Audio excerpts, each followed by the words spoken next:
World Mission Report. Shalom dan happy sabat kepada kita semua. Cerita mission kita pada sabat ini bertajuk Suara Entah Dari Mana.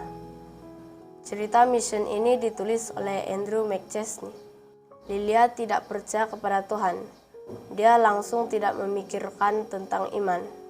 Dia dibesarkan di sebuah negara di mana nampaknya tiada siapa yang percaya kepada Tuhan atau berpikir tentang iman. Lilia berusia 23 tahun di rumah sendiri di Tashkent, ibu negara Republik Soviet Uzbekistan. Suaminya Yuri tiada di rumah. Dia risau siang dan malam tentang masalah keluarga. Kini, dia risau lagi dan terlintas di pikirannya. Kami perlu berpindah. Apabila Yuri pulang ke rumah, Lilia memaklumkan bahwa sudah tiba masanya untuk berpindah. Pasangan itu akhirnya berpindah jauh ke utara jauh Soviet, betul-betul di bulatan Arktik. Di tempat yang terpencil seperti itu, tidak banyak yang boleh dilakukan kecuali bekerja dan bercakap dengan jiran. Mereka menjadi kawan rapat dengan pasangan suami istri lain, Lyuba dan Valentin. Tahun-tahun berlalu, persahabatan mereka bertambah erat. Kemudian kesatuan Soviet runtuh. Lyuba dan Valentin berpindah. Tetapi kedua-dua pasangan itu tetap berhubung. Lyuba mulai berminat dengan Alkitab, dan dia kongsikan apa yang dia pelajari dengan Lilia. Pertama, persoalan timbul dalam pikirannya tentang hari mana dalam minggu itu adalah Sabat Tuhan yang sebenar. Dia pergi kepada seorang paderi untuk mendapatkan jawaban. Tetapi paderi itu tidak dapat menunjukkan kepadanya dalam Alkitab bahwa Ahad adalah Sabat Tuhan yang sebenar.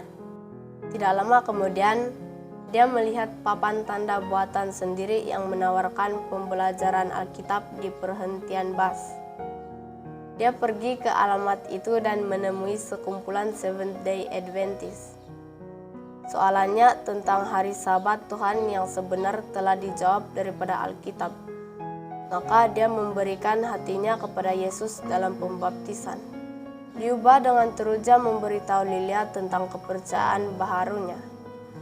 Lilia dengan senang hati menerima kebenaran Alkitab yang dikongsikan oleh Lyuba.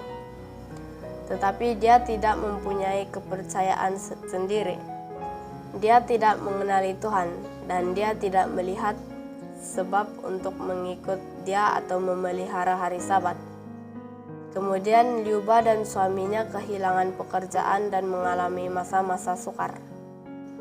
Suatu hari, dia mengadu tentang hidupnya kepada orang yang tidak dikenali di jalanan.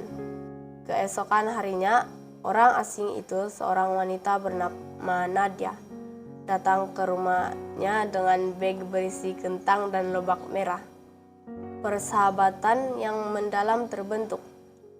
Lilia terkejut apabila mengetahui bahwa kehidupan Nadia lebih sukar daripada hidupnya.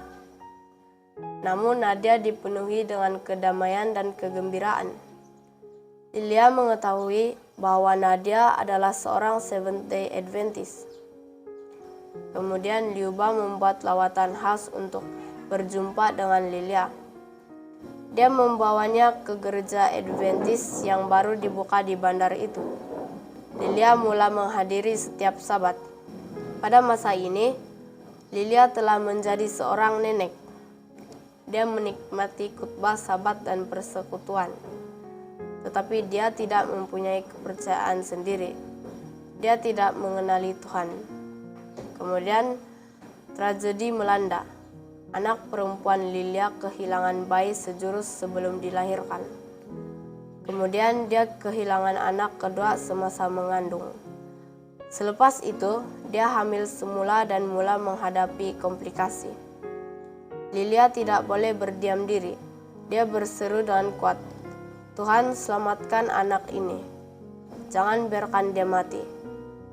Kemudian dia bersumpah berkata, "Aku akan menerima engkau dan memberikan hatiku dalam pembaptisan jika engkau menyelamatkan anak ini." Beberapa bulan kemudian, seorang bayi lelaki yang sihat bernama Stepan dilahirkan. Lilia menempati kata-katanya, dia dibaptis 6 bulan kemudian. Hari ini, Lilia berusia 69 tahun. Dia pergi ke gereja setiap Sabat bersama anak perempuannya yang bernama Liuba dan cucu laki Stepan yang berusia 10 tahun. Ulangan 31 ayat 8. Sebab Tuhan, Dia sendiri akan berjalan di depanmu, Dia sendiri akan menyertai engkau, Dia tidak akan membiarkan engkau dan tidak akan meninggalkan engkau. Janganlah takut dan janganlah patah hati. Epi Sabat.